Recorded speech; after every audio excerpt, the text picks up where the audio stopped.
Viewers TV here.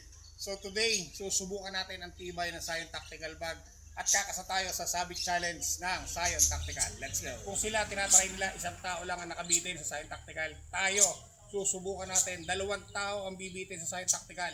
More than 100 kilos.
Idol, subok na kung gaano katibay ang Zion Tactical. Kaya naman kung hindi ka pa naka-Zion Tactical, order ka na ngayon. Hello guys, try our newest X-Troop bag from Zion Tactical.